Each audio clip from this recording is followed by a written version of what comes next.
And welcome to the Diablo Podcast, your home for Diablo diehards, tryhards, hardcore, and casual alike. I am your host, Xanth, and today I am joined again, finally, by our lovely co-host, Neinball. Oh, hi. And you know what? It's episode 50. It's episode 50. Should we just do it, Neinball? Should we do it? Should I we make? guess.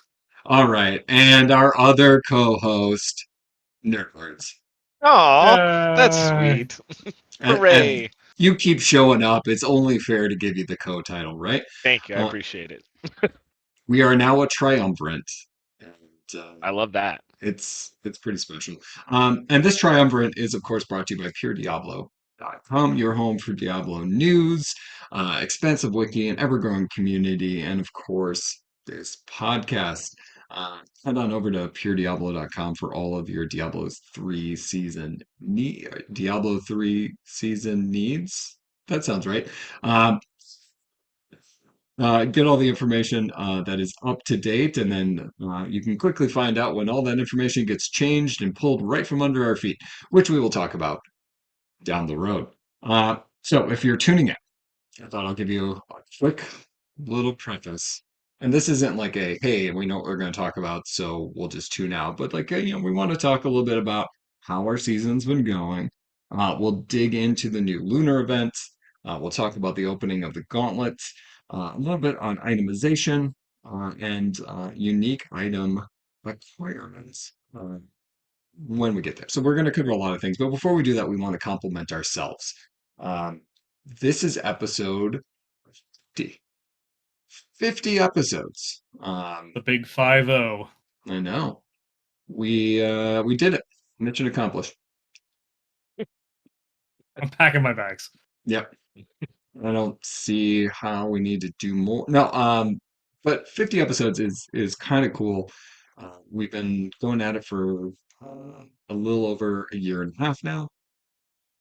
People keep coming back, and honestly, this is more to stop and thank anybody who takes the time to listen, um, to comment, to write a review on Apple Podcasts, or any of those things. We do very much appreciate all that, because I think part of the goal in doing this is, one, for us to have these conversations, but to like have more conversations with the Diablo community, because that's why this is here. It felt like there was a gap when this was coming back, and it's nice to have something out there that involves bringing people in and just chatting in a longer format, right? To bring in different perspectives, to bring in cool people from the community, um, and to just have those conversations. And of course, a big thank you to both of you guys for coming in and doing this and dealing with me messaging you at random days and hours to be like, hey, do you want to do a podcast? No, Xanth, it's Friday and I have things I do. Um, Not wrong. yeah, but you're It's always oh gracious. that feels almost like it was real. It was. I did You also had to deal message. with us making fun of you playing a druid for like months, so It comes with it the balances. territory. I feel like it's fair. Yeah, Yeah. Yeah, it is all fair. But a I shout can out take that. again. Shout out again to everybody who has listened. We're going to keep them coming. Um, my deal has always been, I think, and it will remain this, that if I'm ever done, there's not going to be a final podcast. There's not going to be, I'm quitting, I'm done, anything like that. The show will just stop. Um, somebody else should pick it up or do something with it, and I would encourage everybody to do so if they feel so inclined. But I think that's what's going to happen. As long as I'm still having fun, I think you guys are still willing to chat. I think we just keep this party going. Hell yeah. All right. So, since the party's going to keep on going, let's jump into our season 3. So last podcast, we brought in Lucky and we brought in Macro. We talked a little bit. It'd been a week, right? It'd been a week since season launch, and a lot had happened. We're a little past that now. It is February 12th, right? We've had a few more patches. We've had a new event, which we'll get to in a second. But how is your season 3 going at the moment? What are you chasing?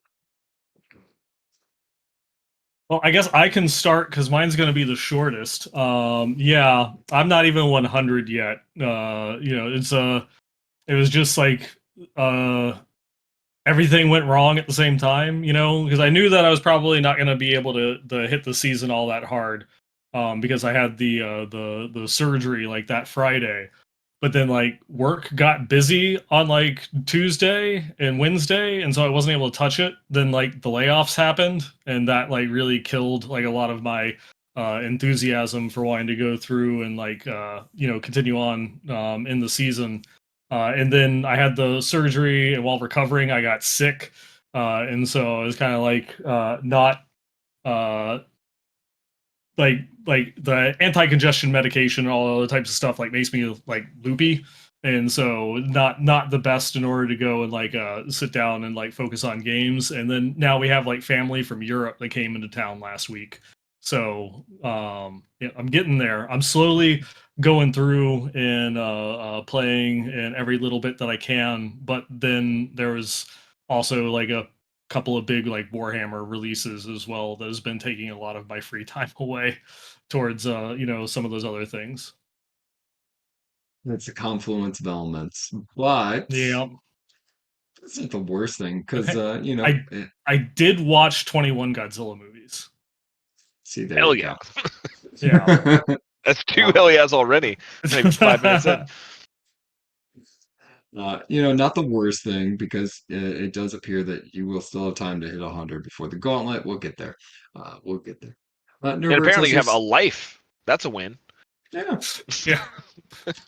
Always I good. unfortunately, I've got my don't have health. much of Yeah. it. Yeah, I put a lot of time in this season so far, so I'll balance this out a little bit. Yeah, so I've been playing a lot since the season started. Yeah, I still had work. I was disappointed for not taking PTO, but it kind of worked out because I've been grinding pretty heavy when I have free time. I hit 100 on the Sork. Got her like fully online, good to go. There's not really anything I'm chasing on the Sork anymore at this point. I've even gotten all of my glyphs to 21, even the ones I'm not using, just in case with the patch and the gauntlet coming out, if I want to kind of change up the builds a little bit. And I've actually been theory crafting my own kind of Sork build. That's a little different. I mean, like, there's only so much variance you can do with the limited skill choices we have, but I dropped my first Uber Unique. I got an Andy's Visage, which was awesome. Nice. There's no use for that really for the Sork, so I wanted to make a use for it. Turns out that Poison Nova on Lucky Hit can be really good with a spell like Teleport that has an 87% chance to Lucky Hit. So, yeah, that's been great. That was very strange, but yeah. So just been grinding on the Sork, and then once I got through that, the barb kind of became my new project. So I've been leveling the barb. I'm 94, I think, on the barb now, and just kind of doing that thing now. And apparently there's a poltergeist trying to get me at the same time. Okay, so that's not they're trying to shut down your theory craft. Yeah. Right. They're like, oh god, he got an Uber Unique. Let's get him. All right, so that's not on just my end. Nerdwards Gotta be is mine. Yeah, it's gotta be on this end he's somewhere. completely gone. But you know what? We still got your voice. So I think I'm being attacked by difficulties. ghosts, okay? Yeah. But yes, you have my voice. It is funny because your voice is coming through perfect. Oh, it's yeah, clear. it's just So clear. it's probably just So this clear. garbage camera I have. But yeah, like I said, like the Sork's in a really good spot. I've been really building towards the gauntlet, or what we think the gauntlet is going to be. You guys know I don't really care for doing Nightmare Sigils, but my mission has been to get a build that can clear Nightmare 100, but that can also clear like 70s to 80s really fast. So my new Sork build is really based around teleport and utilizing like several different forms of like a Nova. I call it the Tri-Nova build, but it's been fun. It's probably not as effective as Ball Lightning, or it's definitely not as effective as Blizzard for boss killing, but I mean, I'm able to do every bit of content in the game. I can kill Duriel very easily in less than 15, 20 seconds. So it's functional, and it's really fun to play in a Helltide. It's really fun to do sigils with when I have to do them. So yeah, I've been enjoying it. But immediately when I leveled the barb, I'm 94 on the barb now, doing like the whirlwind like charge build, just a pure charge. And that build is just just super fun. It's exactly what I wanted out of a Barb playthrough, so I'm glad I waited to do Barb now. I mean, Barb's always had really good builds like every season, but the charge build is just super, super fun, super fast paced. I mean, again, a great build for Helltide, stuff like that too. So it's been a lot of fun. I'm definitely enjoying it. I'm not really chasing anything because I don't really care to farm Uber Uniques on my alt, the Barb, and I don't really need any other ones on the Sork. So yeah, just kind of chilling, farming gold at this point. So we were talking a little bit pre-show. I did hit hardcore 100 on the Druid. I think shortly. Went on a short vacation, and I was like, I left at level 90 something. I came back, and then that day, since the family was gone, I just no lifed until I hit 100. I'm like, well, nobody's gonna stop me. So I hit hardcore 100, and then on the Druid, I'm in pushing towards tier 90. I'm just underneath, but like survivability is like in that weird zone where sometimes like a tier 85 is fine, and sometimes a tier 85 is not so fine, where it's like, oh crap. I'm almost gonna lose this guy. Let's push it back. So like I'm in that like just trying to find a few upgrades here and there, which is a little bit more arduous of a process. Um, and in the meantime, to like take away a little bit from that TDM, I did push a rogue, uh, and it's about level 53 right now, and it's been amazing. And we were talking just a little bit pre-show. Apparently, other classes are just like fast. They just like run real quick. And you're not a slow Coming lumbering from a druid beast. main that is rich, you're just not playing the right druid build, is it? Like, Yeah, because I they are know, but fast. Druids are fast.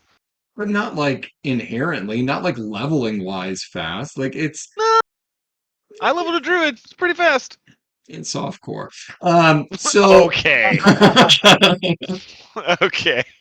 All right. I'm gonna go level a hardcore druid. I'll film the whole thing and I'll share it with you. yeah, do that. You are a noted streamer. That's true. Oh yeah, totally. Yeah. Yeah, well, I'll wait for that video. I'll get around to sometime after the gauntlet. But no, it actually has been a real treat to play. I have kind of put off the rogue, like I haven't touched it since the beta, and I really liked it then. It's just I got distracted by other classes, and I managed to pick up a condemnation on my first vault, which has definitely helped kind of get things online as I'm gonna push through tier 3 and trying to hit tier 4 soon.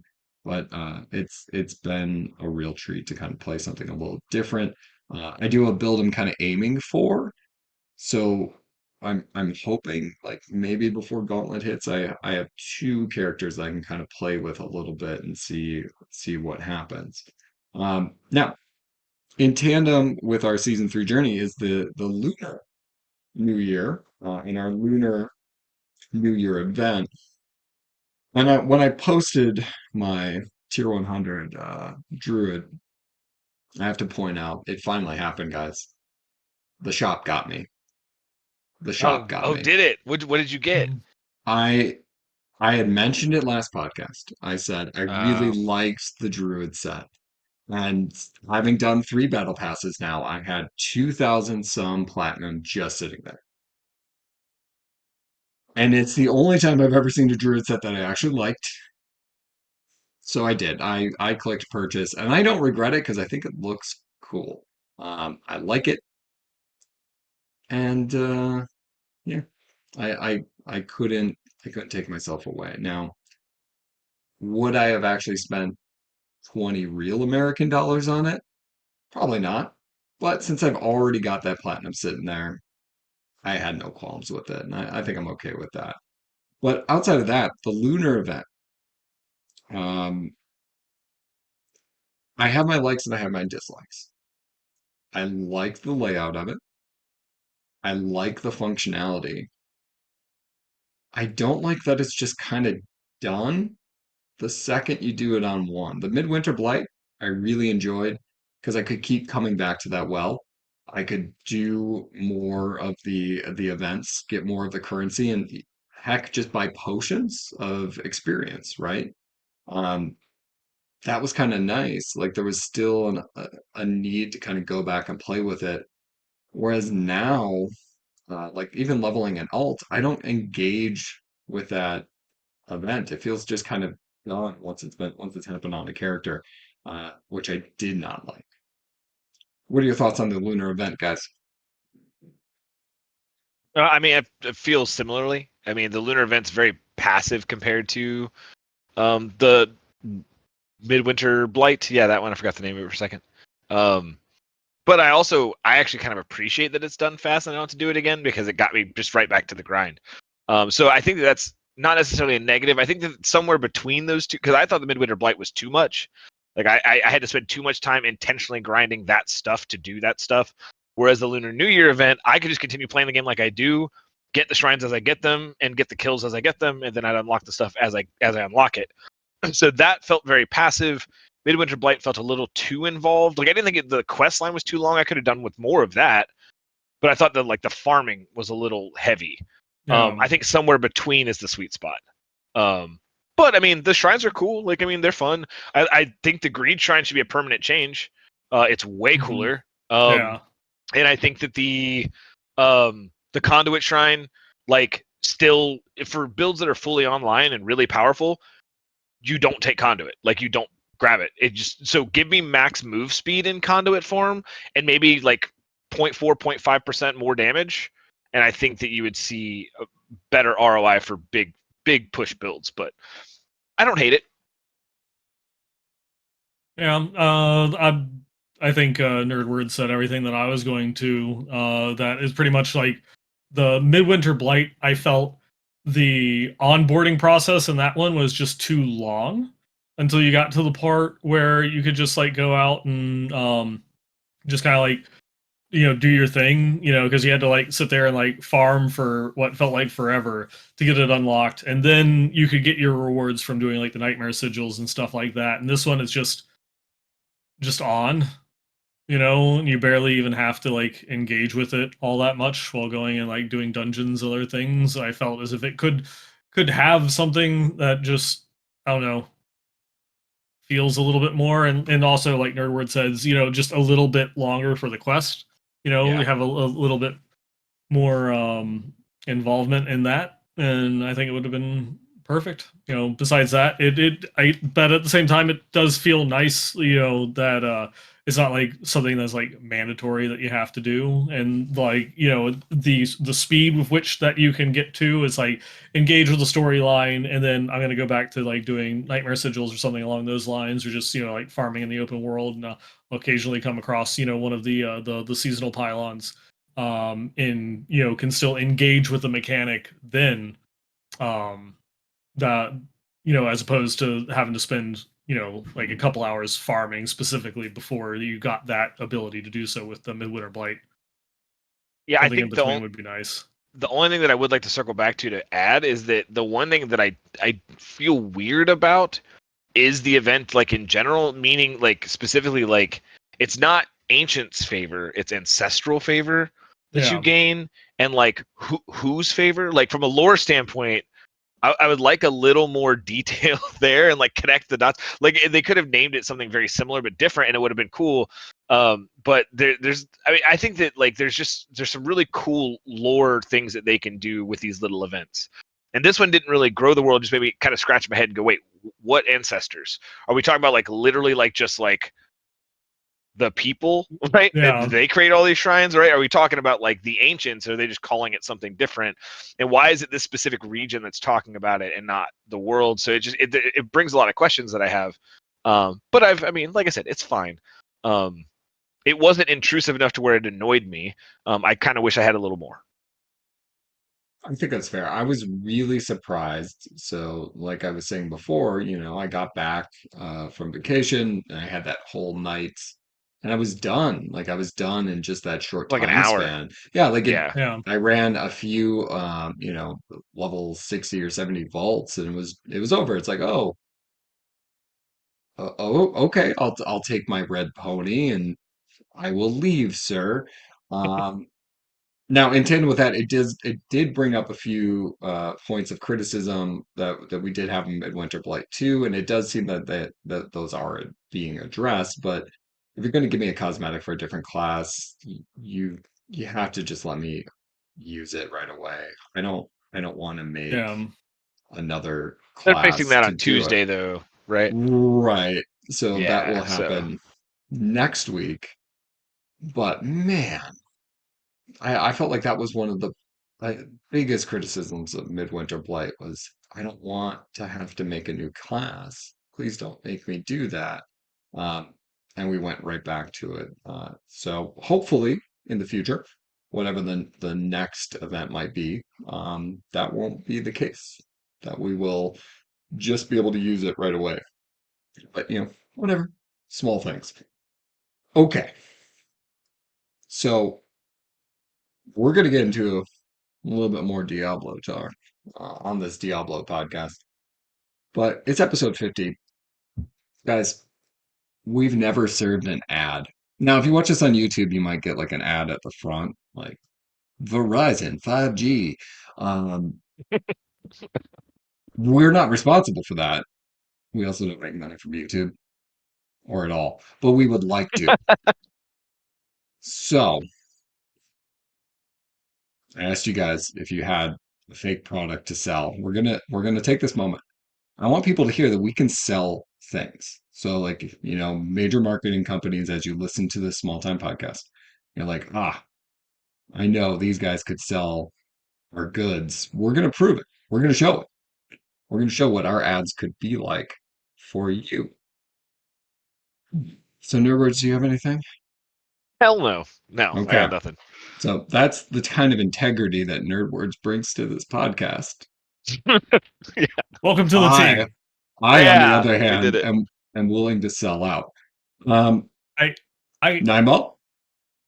I think I can close it out. Okay, I what you think I got? got this. Okay. Okay. Are you feeling walled in? Are you having difficulty breaking through life's barriers? Don't fret. We have the perfect product for you. Kool-Aid. That's right. Kool-Aid will make you unstoppable.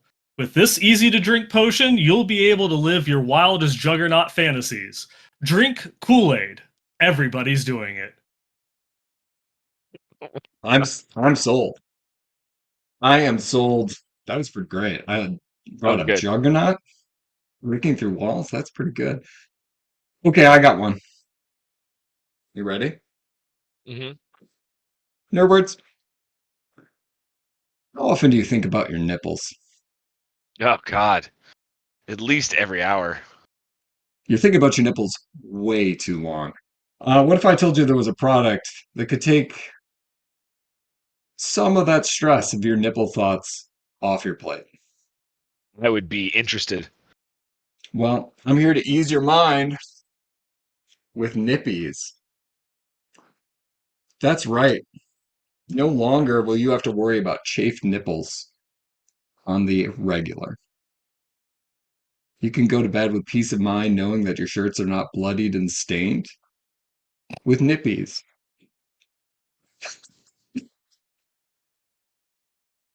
Oh, okay, that was good. Um, That was very good. that was That good. is it. Yeah, Yeah, yeah. That is a you real need product. That for is And, runners, right? For people that do the and running you're a thing. real user. Yeah. that guys.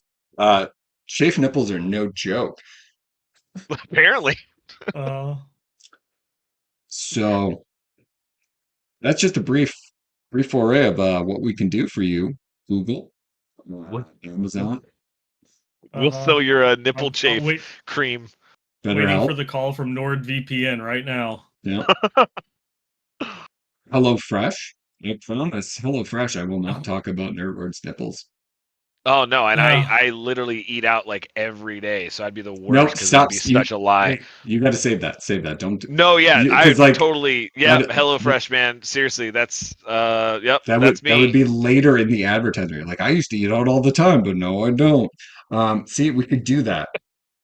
Okay, that might be the last ad, fake or real, that you ever hear on this show. but we thought we'd try it out, and I think we Yeah. succeeded. Good job, guys. Okay, I let's mean, go. yeah, Nerdwards nipples. That's definitely a strong selling point for me, at Yeah. least. Yep, Yeah, there we go. here we are talking about nipples again. Okay, we'll transition back to our regular scheduled program. So Love I want to say it Diablo was talk. Diablo season 28, or was it 27, that had the portrait frame that you could unlock by getting Guardian, that had all of the prime evils around it, had like Belial, had like Diablo's horn, Mephisto's horn, stuff like that.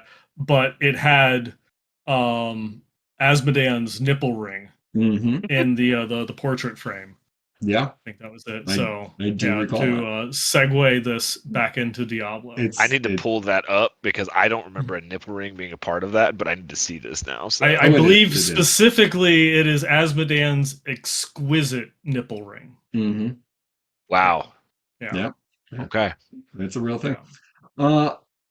Okay, nipple rings aside, let's move into the gauntlet. Uh, there's been a flurry of news activity around the gauntlet. Let's start early. So first and foremost, we were tipped off by one of the members of the Pure Diablo community about a podcast that Rod Ferguson was on, and he chatted a little bit about Diablo, and he let it slip that the gauntlet was going to launch Tomorrow. on the 12th, 13th, 13th. And that was big news. Here he is in an official Xbox podcast talking about it, and nobody caught it. Nobody noticed. And this was 2 weeks later that we were, kind of this was brought to our attention. Flurry of news activity. Then Blizzard comes out and says, "Yeah, Rod was talking, and at the time, we thought we were there, but we're not. So the 13th is not when the gauntlet's going to come out." And then today, on the official Diablo webpage, underneath the season of construct, it listed that gauntlets were going to be going live on February 27th. Yeah, on the official webpage. Again, no announcement. Somebody was just refreshing the Diablo page constantly and brought it out to, I believe, Woody, who posted it on Twitter, and everything spiraled. And then again, the Diablo community or Diablo team had to come out and say, "Hey, that was somebody jumping the gun. That is not the date. We're not doing it then. But, stay tuned and we'll let you know." So that's the journey of will they, won't they? Um, is the gauntlet going to happen this season? I I mean, mean, it still is touted as one of the seasonal features, so pretty sure it's gonna be this season. yeah, I don't feel like they can afford to not put it. I mean, just for like optics. If they push it out of the season, that'd be pretty bad. People are already spelling doom. I think a little preemptively on some things, but yeah, I mean, I still think it's coming this season. I gave my date last. I'm less confident in that date because we're about a week away now, so I don't think the 20th or 22nd or whatever it was they said. I don't think that's going to happen at this point. I think I'm actually still on that train for the 20th. Think so? Yeah, because they said, they originally said the 13th, and they said that, it's been delayed, but slightly. You're not going to have to wait that long for it. Then they went through and they had that the mishap with the publishing about the 27th, and they had to come out and correct it. Well, I mean, if they push it back, further, and it comes out March 5th, then you're talking, almost a month past the original date versus the 20th, which would be something Just a that week. it Yeah. would just a week, from their original intention going through and saying that, hey, you're not going to have to wait that long and such. Now, obviously, there's definitely some sort of testing and other stuff that they're still doing with it that they have been reluctant to give a hard date on it yet, though. The, I would like to see it on the 20th still, but that brings up a different question: is like who the fuck's testing this game? Because it's not us, and that would help. I feel like in some facet, even if they didn't use the information, it would just. I feel like it would help. Um, put your player base to work, man. We'll do it for you. Like we will grind that PTR and check that stuff out. I feel like I make that case all the time, but we need a PTR bad. Yeah. I wholeheartedly agree, and we brought that up a little bit last podcast, but do the further it gets pushed, do you lose confidence in its capability to entertain? Maybe that's a little awkwardly phrased, but do you I the think so. To pick up what you're putting down. Yeah, obviously there's going to be the longer that you wait, and this is like when we were originally talking it before the season, like a week or two would be like perfect because people have went through, they've gotten to level 100. You've given everybody time that's going to get 100 time to get 100. And there it's still fresh at that point. The blasters obviously have already like kind of like maxed out everything and they're ready to go. More casual players might still be leveling, a glyph. They might still be leveling a glyph to like 21 or something. They might still be pushing a little bit along the way, but they're there, they're ready. um if you The longer you wait past that, the less people are going to, the more people will have dropped off from the season, and the less are going to actually want to come back. Especially like in this one, timing is key because Last Epoch comes out next week as well. So you already have competition in that respect from another game that's another popular up and coming ARPG.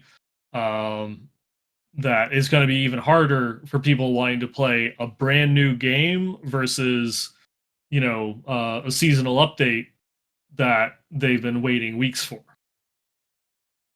Yeah, I also like I don't know, man. I wonder what the ROI is on this. I mean, I think that leaderboards are good. I think we should have them. I think there should be various kinds of. I think there should be a leveling leaderboard. I think there should be a gauntlet leaderboard. I mean, like I feel like those things would be pretty. Again, not a developer, but pretty simple to do. I do have some HTML like coding knowledge, and I know that it doesn't take much to make a fucking table, right? So like that shouldn't be that hard. But like, what percentage of players are going to compete on this thing realistically, right? If we're talking like based on sales estimates, Diablo 4, I was looking it up, between 9 and 10 million copies estimated to be sold, right? So are we talking like 3 million people, 5 million people that are be competing on these leaderboards? No, we're talking like a couple thousand people, right? So on the grand scheme of things, like I think that the optics of it is more important than the entertainment of it. I think getting it out and making sure it's functional and it works is good. And then for season 4, it'll be live at launch, preferably. And then I think it'll pick up a little more steam. But this allows the hardcore people that are still in and still invested in season 3 to test it.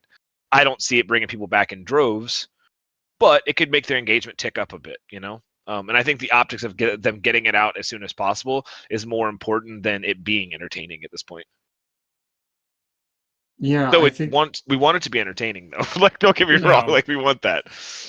Yeah, I think the bigger issue isn't so much the leaderboard as it is the implementation of the gauntlet itself. Yes. Yep. The going through, and it's something that you could see even in like the challenge rifts in Diablo 3.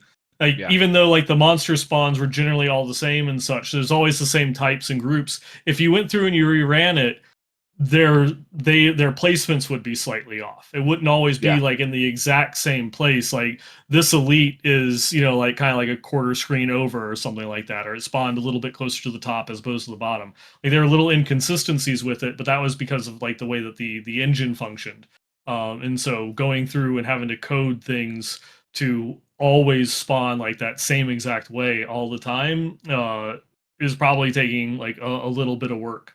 In addition to then the leaderboard, not so much just having like a table with frames, but the processes in order to pull data, just strings from the From database and such. runs, right? Yeah, Yeah, makes sense. yeah, because like all that data is there is being cataloged, but it is having a system set up to then pull the data and make it available for players. Yeah, for sure. And I'm Yeah. sure that definitely has challenges and has, I'm sure, things they're trying to overcome. I think that the frustration, and again, I don't speak for not even the half of the Diablo community, but I know the frustration that is generally sentimented is that it's existed in past Diablo games. So it seems like they should be able to implement something similar to what has existed in past Diablo games in the current Diablo game. But I do remember like a lot of other content creators and such were very vocal about, what, leading up to the launch of the game was, when are we getting leaderboards? Like, yeah, we know that you said that they weren't in launch, but when are we getting them? It's something that, especially the not even just content creators, but blaster tier, players such as yourself and such speed are runners, just yeah, looking there. That's the content that they want to play, yeah, and that's what they're looking for in their game. I mean, yep, like selfishly, from my perspective, what I really want from leaderboard playing hardcore, I want to see who's doing it, right? Uh, like if you go online right now, you can find some people building and saying like, "Hey, here's a hardcore tier 100 build," but most are not that niche. Most of them are in the softcore realm, and some different sacrifices are made in a hardcore build. I want to be able to go and find somebody with a hardcore druid that is clearing the gauntlet successfully so that I can steal their build. I want to steal their ideas because I Yeah. don't have that functionality currently now. And like when I'll have a Path of Exile build, there's a great website. It's PoE Ninja that just pulls from the leaderboards and gives you a full percentage breakdown by who's playing what class at what level. You can sort it by skills and I can be like, okay, I really like playing, this Templar build. Um, I'm liking this skill. I've got that sorted, and let's see how it's doing. Let's see how it's performing. Okay, 25% of players are playing a Templar, and they're going to this ascendancy. That kind of data is just really exciting for me because not everybody's making a video. There's only so many macro bio boys out there. That are pumping out content, and from the content perspective playing hardcore, if you're dying a lot, while it is exciting for a viewer on Twitch, it's probably harder for making content. Um, so like I want to be able to go in and see that. I want to be able to have that. And not having that now sucks, right? It's something that I desperately kind of want to be able to grab and pull as I move into making an alt or something like that. So when those come online, it's going to be exciting. It's going to be um, informative. And that I think that's really what's lacking because I can't inspect everybody in town or every time I meet up at a world boss, like, oh, I wonder what they're playing. Like I don't that's just not conducive, but I can And you have no idea if it's good or not, too. right. Yeah. Because the barbarian's gonna kill the world boss in 2 seconds. But if I have a leaderboard, I can kind of filter all that stuff out and see what is and maybe isn't working. That's the other part too of like, hey, maybe I was thinking of going in this direction.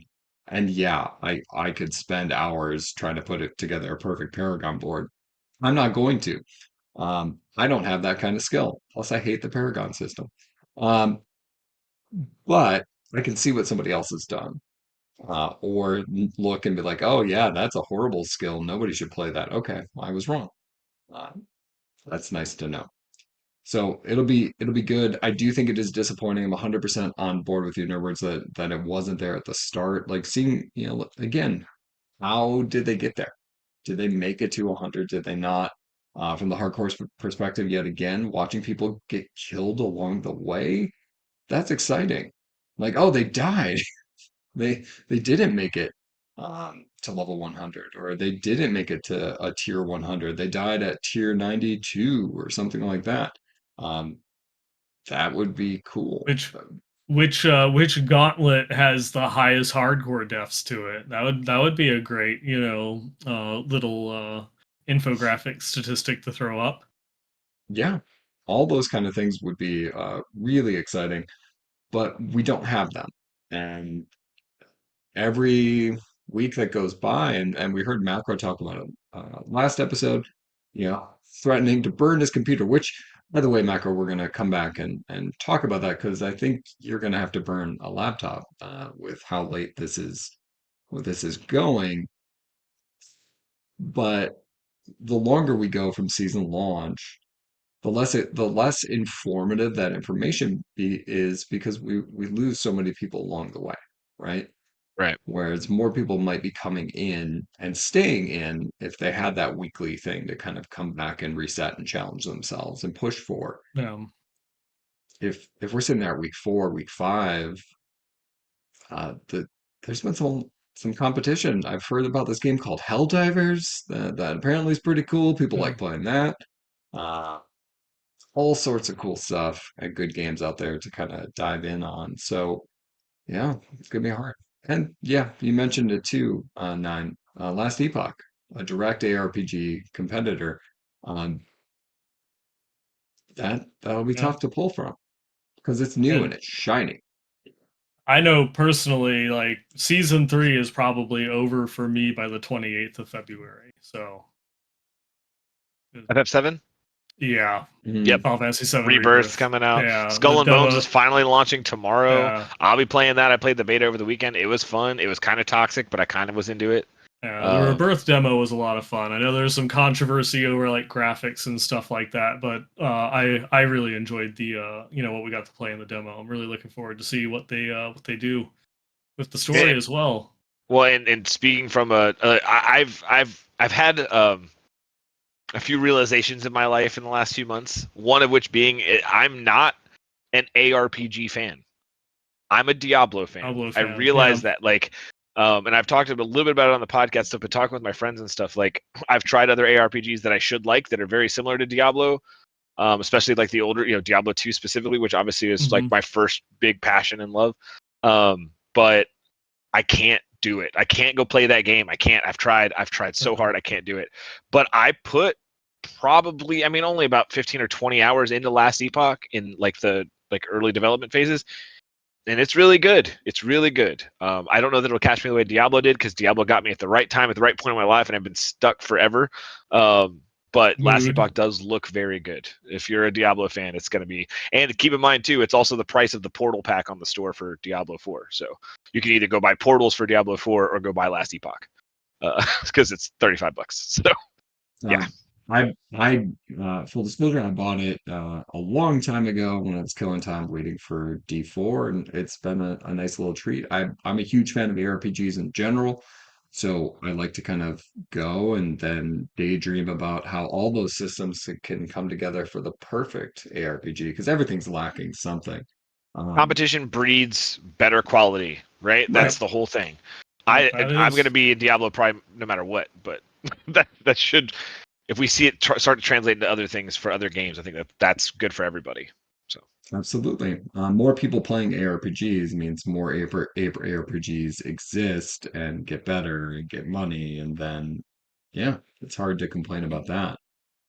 Okay, so maybe by the time this posts, we'll know when the gauntlet is, but who knows? Maybe we'll get a few more teaser dates that don't exist.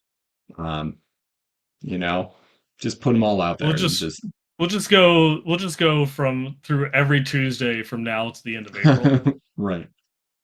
Nope, turns out we were wrong. We should get a few more. Could Rod come on this podcast and tell us the wrong date? That would be kind of funny.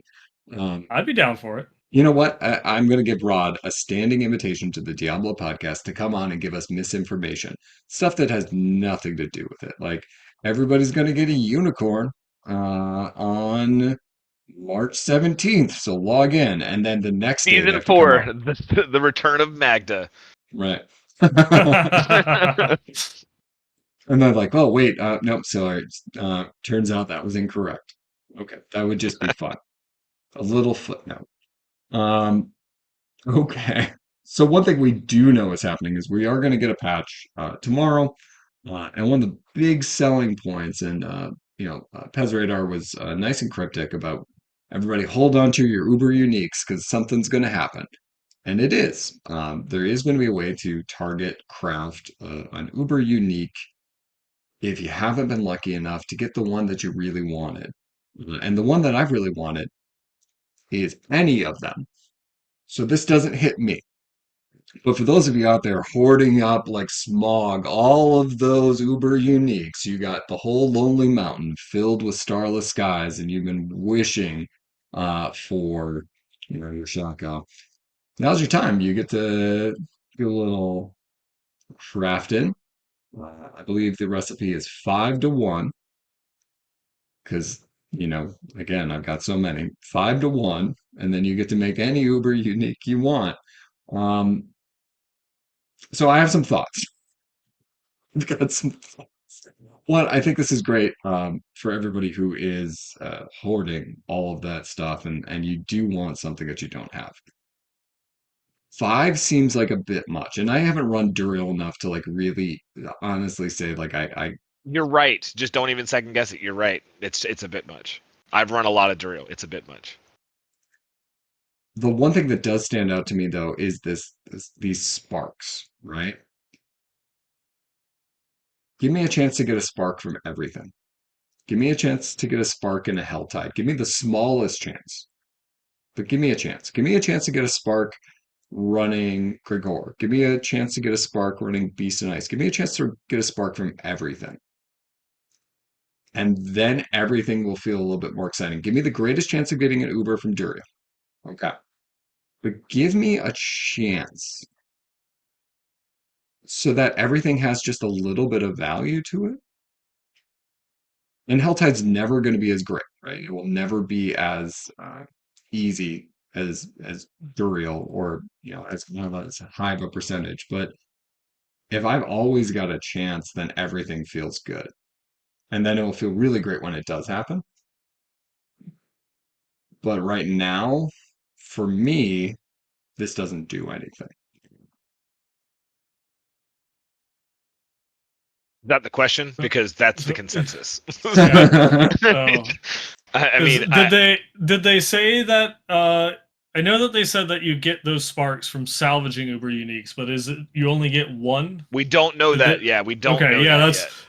that's what I was thinking is that they hadn't actually confirmed because there could be a range, it could be like 1 to 3, and so at that point, it only takes like 3 Uber uniques, which is still, admittedly Right. a lot. I My thought on that, again, not a developer or anything like that, but finding a way of like kind of like what you were saying, finding a way of making like regular uniques like matter, because the whole point of like the system is kind of to get you the item that you want. It is it's a crafting system or anything like that, but really what it is, it's like a stopgap measure that after you find 5 Uber uniques or whatever, you're guaranteed to get the one that you wanted. And that's kind of like how the system works. Since you can't, the Ubers you can't like target farm; they just come from Duriel. Though they did say that like the Uber uniques are all going to have an increased drop chance everywhere else in the game. We'll see. Because like the drop chance is still like so low that like they could multiply that by like a factor of 100 and you're still not finding any in a season. So 0 they'd have times to 100 is a significant 0. yeah, they'd have to significantly increase the drop rates to even find like a smattering, like 1 or 2 throughout the course of a season for like an average player length, say like 150 hours or something like that. The way that I think that they could have done it is like say it costs 50 shards, salvaging an Uber gives you 10, and salvaging a regular unique gives you like half. It has a chance of being 0 or 1. And so that way you could salvage 100 regular uniques and then craft an Uber. And that's something that would be a lot more obtainable.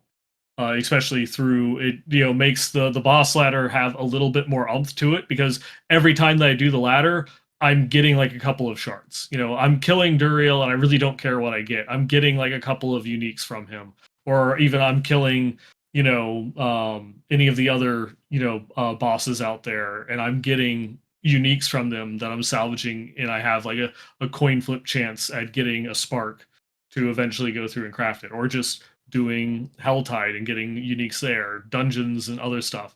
That it makes it so that way I have a little bit more control over that crafting experience. Because I think the biggest part that they're missing with the Uber uniques is that it's cool that there are like Uber uniques that are rare and part of the hunt is like cool, but at the same time they still actually need to like exist, and like the drop rates right now are just still far too low with anywhere besides Duriel.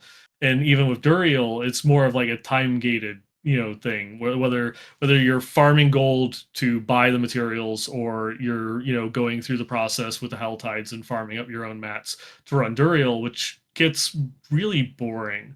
The boss, I either would like the dungeon up to Duriel, or the other bosses to be longer, just so it's more engaging, or that I literally just walk in to Duriel's boss area.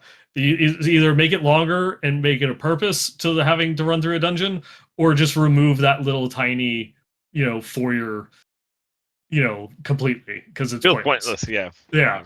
um I think a but yeah, lot. that's kind of my thoughts on it. Is that since this is basically just giving the player more agency in the gearing and the crafting out of their character, that it should just be taken like a little bit step further. I will fully admit that that they could actually significantly increase drop rates of the Ubers, and we do see like a couple of them, doing other activities and such, and that we might be able to, realistically craft our own Uber unique in, not an exorbitant amount of time, or having to farm, like 100 Duriel runs or something like that, that we could, craft our own. Who knows? They could get it right just for this one, but I feel as if it seems like it's still going to take really long for like a more casual player to achieve anything with that system. It's going to be great for people that blast like 100 Duriel runs a day, but after that, I'm not so sure.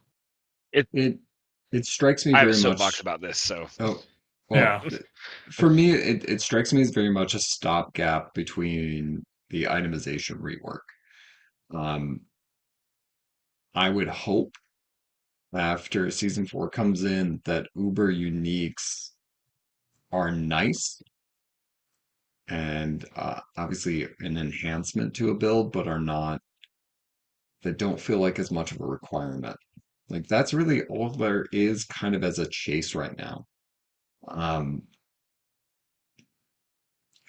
and hopefully with an itemization rework, you're more excited to do, be it a vault, a nightmare dungeon to make your character better, not just to get that one uber unique that will never drop.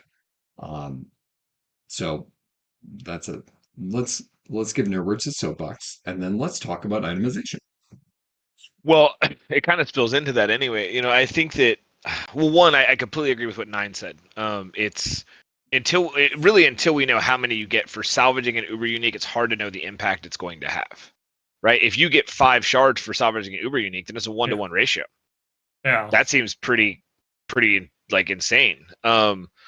But I think that there's just there's a problem with the fundamental like of the community, and really how we're torn in so many different directions with what we want out of this game, because we can't decide. Um, but that's a whole different conversation. I just like I don't think the boss ladder. I think the boss ladder was a good idea, but it was a band-aid fix to fix a broken system. And I think that the more people are playing the game and utilizing that boss ladder, the more that broken system has come to fruition. Some of the changes they've made to like giving 925s and night residuals has been really awesome. Now I literally don't give a shit to do the boss ladder at all. But I also play a character, a class specifically, Source, who doesn't really use uber uniques, right? There's very niche circumstances where if I even got a Shaco, I would use it.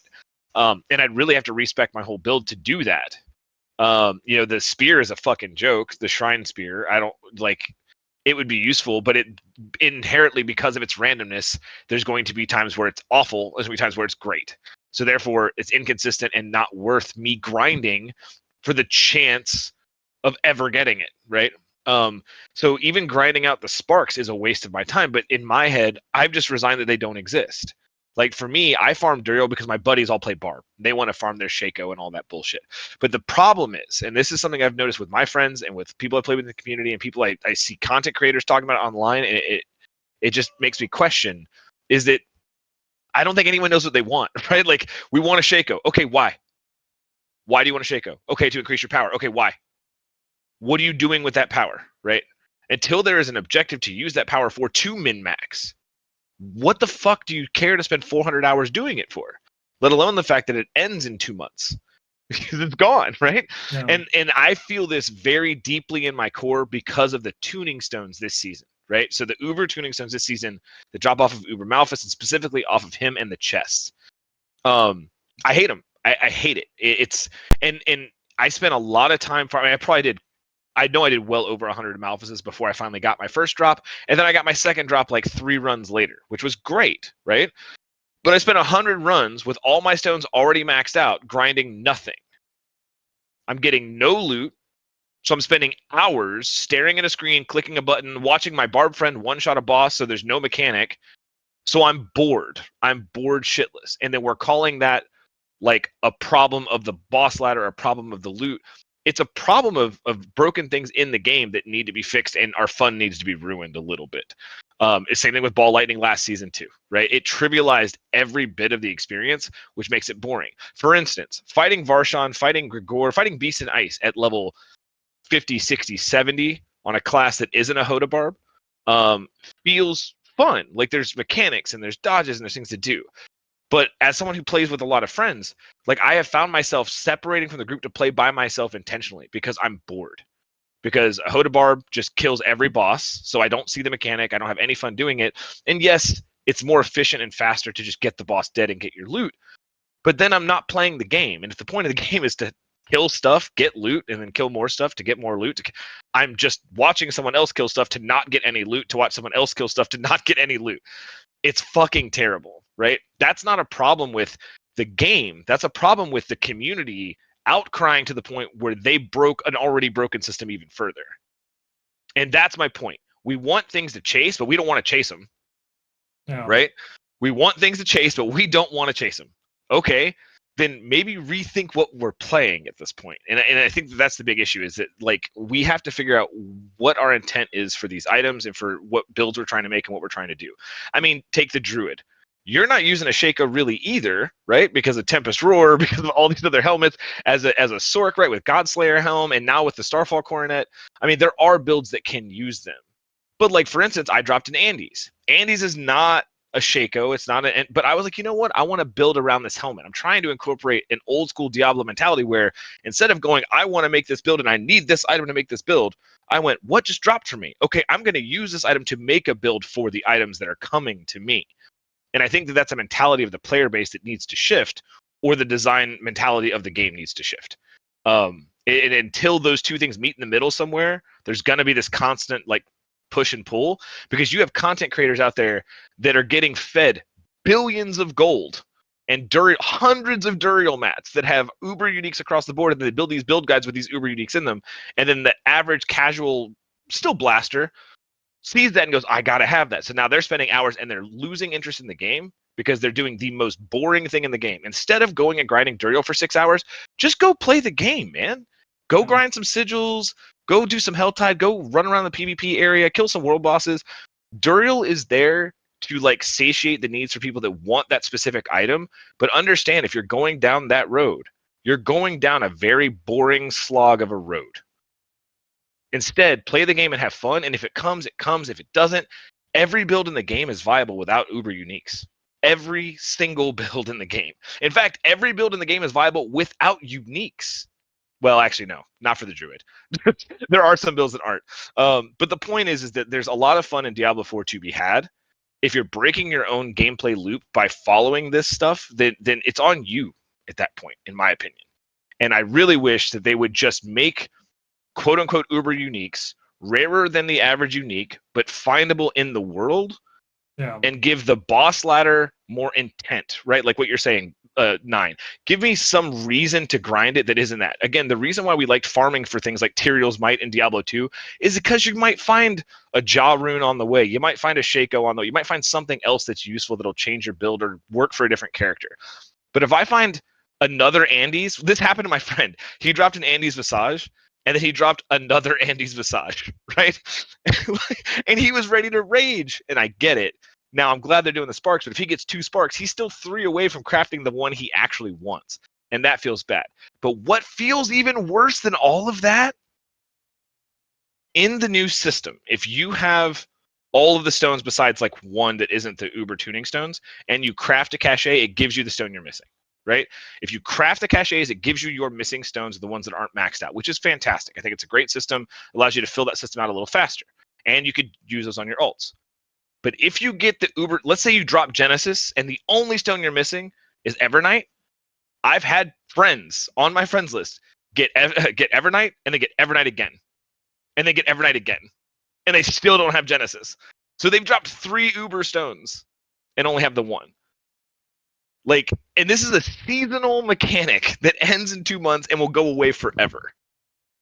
That feels bad. Right? And there should never be an item, in my opinion, that's like that, especially if this leaderboard system has to shake itself loose, because the only reason why I even farmed them was just in case Gauntlet does come in time for me to compete. I want to have everything in my toolkit I can to compete at the highest level. But honestly, I about quit on the season until I got him. When I got him, like, now I'm having fun. I'm just doing whatever I want. But when I was grinding Malphus, I was ready to fucking quit. I was done. Yeah. Yeah, well, Which, I that mean, was this a soapbox.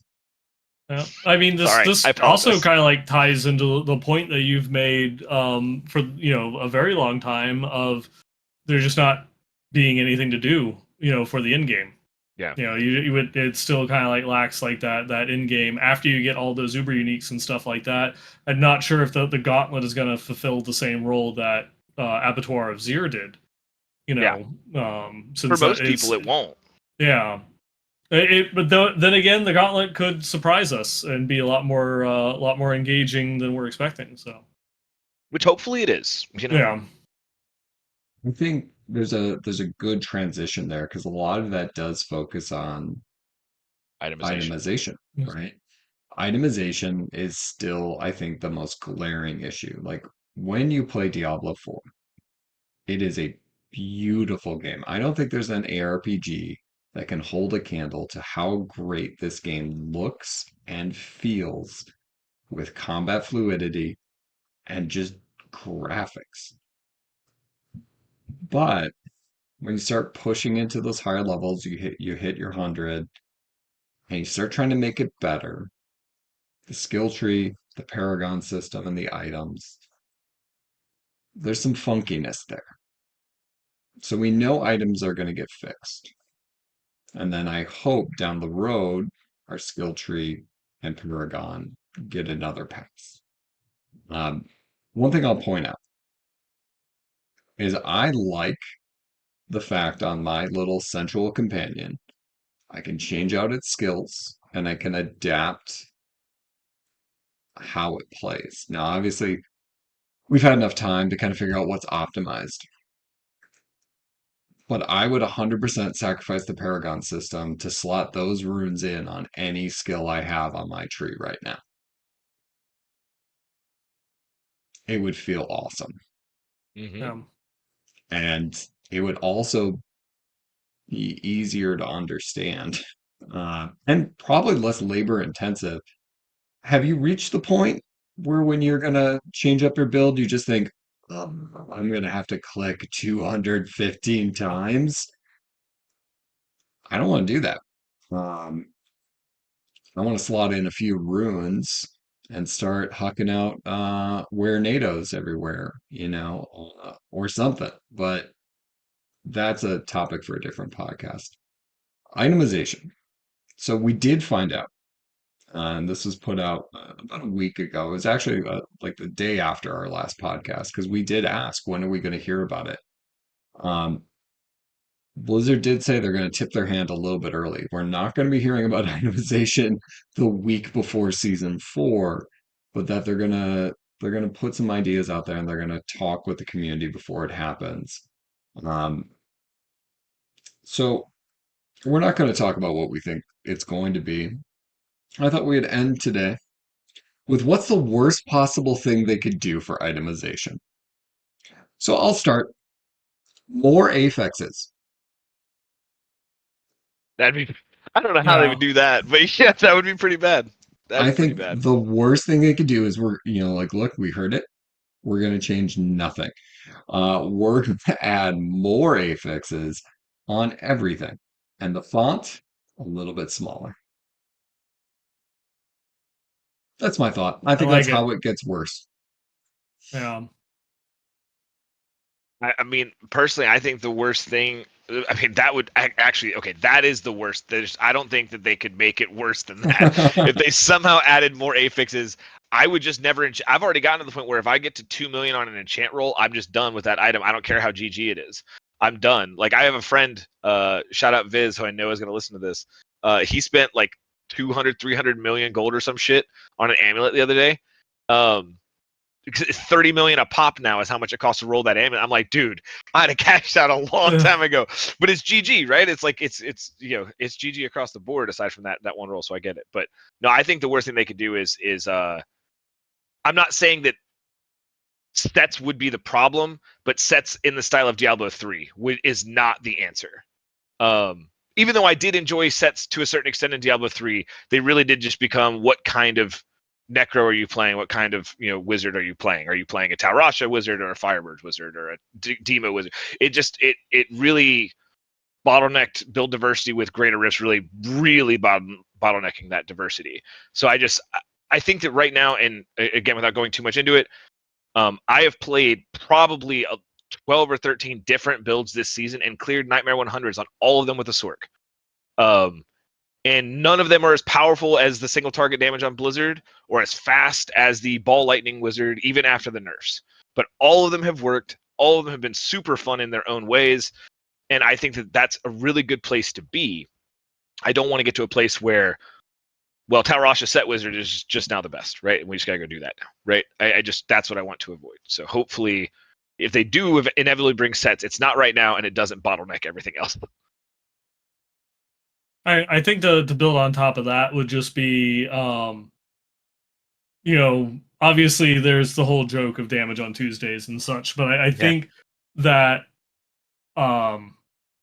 it's really, and to kind of like what Nerdwards said about like the sets, and how it was handled in Diablo 3. Like one of the issues that one of the ways that they could make it worse is if they zeroed in more on like niche affixes. Obviously we're not going to have damage on Tuesdays or anything like that, but if they instead just replace it with specifically like, well, this, God rolls in Diablo 2. This item is going to roll 10% damage with 15% physical damage and 15% bone skill damage. I would like to see like physical damage gone. I'd be kind of like fine with just like bone damage or even just like flat damage percentage. Like that's because that's always like what been one of the biggest issues in order to go through and balance is that when you have so many sources of like specific damage types, the best thing to do is to just stack all of them. Everything that can be affected, and As so many that's multipliers as possible. as many multipliers as possible. So just like reduce, like hit it hard and reduce as many multipliers as you can. I would be fine if it's like there's always the jokes that like a lot of people and say like the Diablo 2 community that were commenting when Diablo 4 was in development of like it just gives +% damage, like that's so boring. It's like, yeah, but it's better than a lot of other things that could be done, and I also think that like I've been saying this since like the friggin' Cinder Coat and like the beginning of Reaper of Souls, that was like Well, it's back then, like before Highest ladder. multiplier. Yeah, it was before like seasons were even a thing in Diablo 3, and it was like you either played a build that had access to fire and you ran a cinder coat, or your build sucked, and Yep. that was it. Because Yep. that was like one of the most powerful items at the time, just because it was like 30% fire damage, and if you And resource didn't. cost. And Oh yeah, resource and cost resource on costs, the and same resource costs. piece. Yeah. Yeah, broken So as it fuck. was just like it was one of those things that was just like, if they, not even doing sets, but if they go through and they redesign the itemization system and they keep a lot of that niche, really super focused affixes on particular things, like that's what uniques should be, Yeah. I don't even think like the legendary aspects should do that. Like legendary aspects should be changing your build, not just plus 100% damage on Hammer of the Ancients or something along those lines. That pull out a lot more of those damage multipliers. Obviously will require like redeveloping the game, but please, they could. I guess to answer specifically, to phrase it in the form of a question, as the Jeopardy saying goes. I think that the way that they could make it worse is to focus too hard on specific damage interactions. Just gut it, gut physical damage. Maybe even gut, like bone or shadow damage or anything like that. They get like damage or like damage over time, and kind of like leave it there, and then let the Paragon system handle your damage multipliers. Let uniques handle the damage multipliers. Give me skills on passives to increase my damage or something like that on items. That'd be a lot more interesting, in my opinion. So I mean, and that's exactly right. So here, I have the fix for items. I can fix it in 5 minutes. You guys ready? You ready for the fix? Okay, here's the sure. fix, right? Yeah. All right. All legendary aspects that are multipliers get added as nodes on your skill tree. All items get an extra affix, and the affix pool gets cut in half. Done. I just did it. I'm a Yeah. developer. I'm available to make games. I can totally do that with my vast knowledge of gaming making. Sorry, it's actually, we're going to need you to add 20 more affixes to this spreadsheet, and we will upload it for season 4. That is actually what we are doing. Here's to hoping that none of our worst case scenarios come to fruition. Yeah. I will point out Diablo 3 did have to go through a few item passes before it got it right. Go to And Diablo kind 2 as well, Right. by the Oh, way. absolutely. Yeah. I do remember the days of Diablo 2 when everybody was a pike barb because that was the Yep. only thing to do. Ice Blink, bro. That shit was so broken at 1.0. Froze Um, the whole screen solid. but it did take a little while, and it kind of harks back to what you were saying before, Nerdwards, in terms of like what the community wants, right? Right. There's a mixed message, and I think Diablo 4 is trying to figure out exactly how to give the community what it wants when it comes to itemization. And then I think if they feel comfortable when they drop that, then I think we go backwards and we look at skill trees and we look at Paragon boards. Because if you recall in the when Diablo 4 was announced, like there was like, hey, please ignore the cat. Um, they did announce that there were going to be additions to the skill tree and that there were going to be additions to the Paragon board. We have not seen any new Paragon boards. We New did boards see in different seasons. right. Yeah. Those things are very much lacking, and we go to like Path of Exile, and what we see every single season is there's new skills that get added. There's new nodes on a skill tree, so then that means new choice for builds. And unfortunately, a lot of that stuff has been pushed onto items. So if items get in a good spot, then we maybe go back and we work on the rest of the other systems, or at least that's my hope. Yeah. Okay. We've gone a little while. We're going to go too long. So, last thoughts here on episode 50. I think that Diablo 4, I've had a lot of fun playing Diablo 4 this season. And I get that not everyone has loved this season, but I think that from a lore perspective, the seasonal theme was pretty great. I've definitely enjoyed that myself.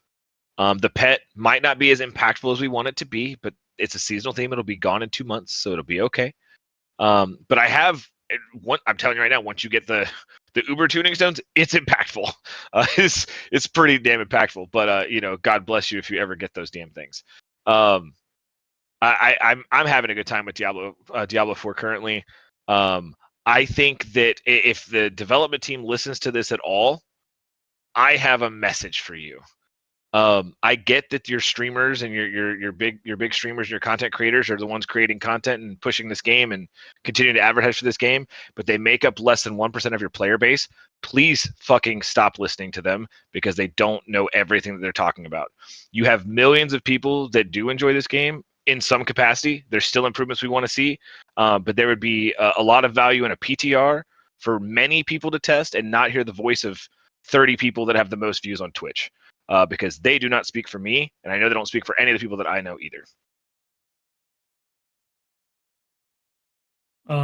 Yeah, I was just gonna say I liked the inclusion of Zoltan Cool in the season. Yeah. Me too. No, but seriously, I actually like really enjoyed the seasonal quest, because we got to look at it. It expanded a character that existed that even though it was like in a game and like popular, it maybe like what 30 lines of dialogue and just like a little tiny bit of backstory, so going through and expanding, fleshing him out, especially like getting to see a bit more of like his personality and his letters and his journals and stuff like that was really cool. And so I would like to see more of that, and I would like to just keep going on that direction. Agree. Also, A+ voice acting. Also, Ayushan needs to continue to have a role in our lives past season 3 because Ayushan is awesome. I would have liked to have known, why we're not a vampire anymore. Because the season ended, so we just became unvampire. Yeah, so we just became unvampire. Yeah. I would like Yeah. some like the last like month of the season or something. Just add in a new quest line that closes the epilogue. It cleanses you or something. You got to go to a shrine Yeah. and like get unbloodmarked like you do in Diablo 4, like whatever the fuck it is. But yeah, so that way, it's like people that care about the story will come back and play in order to find out how it closes out. Or all something along those 7 lines. of us. Or just keep those characters in the game for you to interact or talk to somewhere out in the world, so that way they can even just have a couple lines of dialogue afterwards that say, "Oh yeah, I'm glad to see that Zir's blood is finally, the influence of his blood is finally worn off on you, and that you're back to normal." Like just 2 lines of dialogue, and there I have closure, and it doesn't keep me up at night. We're losing sleep over this. Why am I not a vampire anymore? It is a good question. No, I think both of you kind of harked on some good things, and it's easy in discussing the game to go into that rabbit hole and kind of negative feedback loop, right? I mentioned it before, like there still is yet to be an ARPG that is playing as well as D4 is, that is engaging. And then obviously when you're engaged with something for a long time, you do notice those issues, right? And that's where the constructive part comes up. Um, but I'm still having fun. I don't foresee season 3 waning for me because there's so many different objectives that I want to achieve yet that I have not. And playing hardcore, I'm going to die. It always expands my longevity in the game just a little bit more. Like I always feel like I'm several weeks behind everybody else because I'm going slower, and then I die and have to start all over again. We live, You're we running die, miles we and live miles again. in the morning while playing too. Yeah, there's that. But let's not get braggy.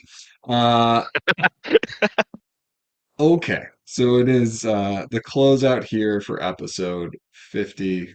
Many more to come until I just decide to abandon ship and never say anything. because that's When you go that's how into you. becoming a professional nipple model. Yeah. See, those are for covering up, um, not for But you showing have to. off. There has to be a nipple in the commercial that shows it being covered. Right. I think it Yeah. just shows you not bleeding from your nipples. Um, Still requires a like nipple to be you're shown. just Well, like, I look, think I'm not. Look at my shirt; it's white and clear, it's no nipple. Okay, so this have a is before after, one with yeah. red stains, the other one without. Ooh, let me tell you guys. Okay, difference. That's a post show conversation. Moo. Uh, about Moo. nip Safe word about, is moo. about nipple shape. Okay, so let's close it out as we always do with a move. Moo.